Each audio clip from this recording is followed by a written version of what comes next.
अस्सलाम वालेकुम दोस्तों, उम्मीद करता हूँ तमाम दोस्त खैरियत से होंगे। दोस्तों, बीएनपी के सरबराह और बलूचिस्तान का शहरक समझे जाने वाले सियासतदान सरदार अख्तर मेंगल की इस्तीफे के हवाले से और सरदार अख्तर मेंगल की मुल्क छोड़ने की हवाले से, और क्या सरदार अख्तर मेंगल पाकिस्तान वापस आएंगे, क्या वो इस असम्बली का मेंबर रह पाएंगे, और क्या सरदार अख्तर मेंगल की ये जो इस्तीफ़ा है ये बलूचिस्तान के बहनों, जवानों और आने वाले नस्ल के लिए कोई खुशखबरी ला सकेगा या नहीं।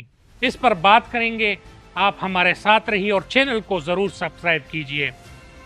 दोस्तों, बलूचिस्तान के चागी से लेकर खैबर पख्तूनख्वा के स्वात के दिलपरेब पहाड़ों तक पख्तूनों और बलोचों का खून बह रहा है। पूरा मुल्क दहशतगर्दी के लपेट में है और यहाँ पर हर नौजवान जिंदगी की खुशियों से मायूस हो चुका है। इन हालात में जो पाकिस्तान पे और खुसूसन पश्तून और बलूची लोगों पर हो रहा है जुल्म, उसका जिम्मेवार कौन है और वहाँ पर इस ऐवान में बैठे हुए लोगों को क्या करना चाहिए।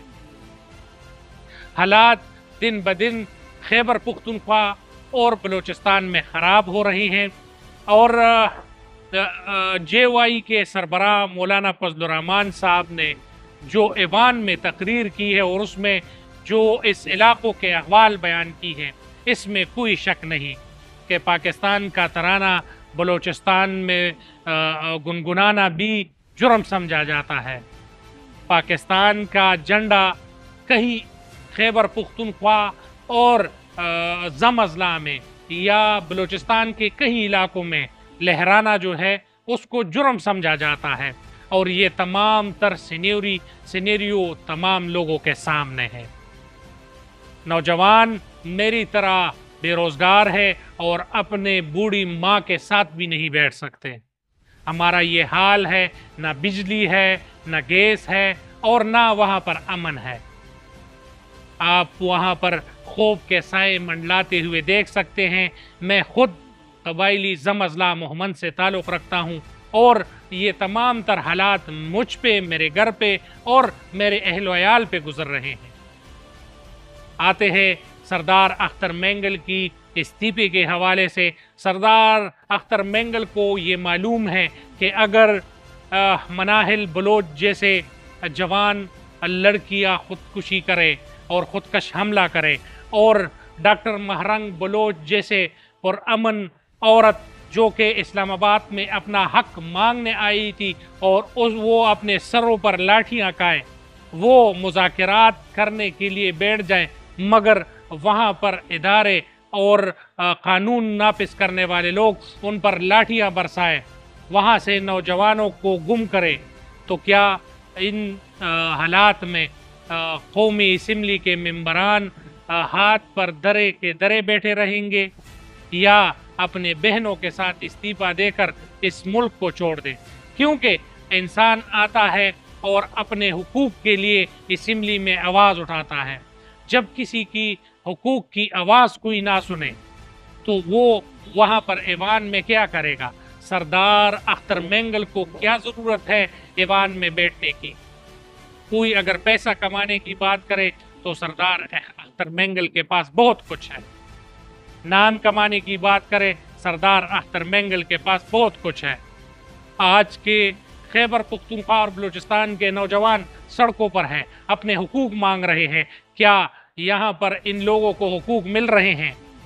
क्या इन लोगों को एहतजाज करने का हक भी नहीं है? इन तमाम सवालात की वजह से अख्तर मेंगल साहब ने इस्तीफ़ा दे दिया और उसने जो ट्वीट किया तमाम लोगों को रुला के चला गया, और उसने ये कहा कि जब तक मुल्क में अमन नहीं आएगा, बलूचिस्तान में अमन नहीं आएगा, तो सरदार अख्तर मेंगल इस असम्बली में नहीं बैठेगा।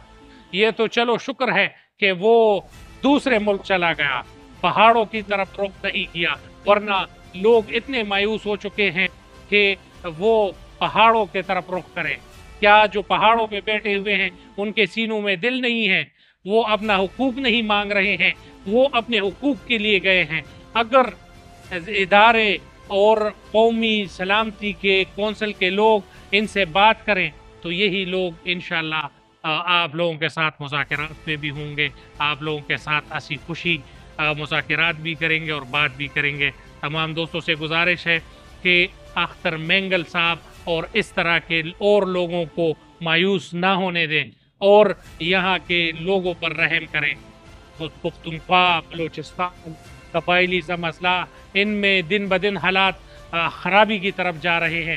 آج بھی 6 ستمبر کے موقع پر مہمند میں 3 خودکش حملہ داخل ہوئے محمد رائفل کے قلعے پر، اور وہاں پر کچھ جانی نقصان تو زیادہ نہیں ہوا، مگر ان 3 نوجوان جو کہ دہشت گرد سمجھے جا رہے ہیں، ان کی برین واشنگ جس تنظیم نے کی ہے وہ بھی پاکستانی ہوں گے، اور جو حالات بنے ہیں وہ بھی پاکستان ہی کے لوگوں نے کی ہوگی۔ تو اگر ان سے مذاکرات کی جائے اور ادارے ان کو اپنے سینے سے لگائے اور ان کو باعزت روزگار مل جائے تو انشاءاللہ ان حالات سے پاکستان نکل سکتا ہے۔ تمام دوستوں سے گزارش ہے کہ اس پر ضرور غور کیجیے اور آواز اٹھائیے۔ بہت شکریہ، السلام علیکم۔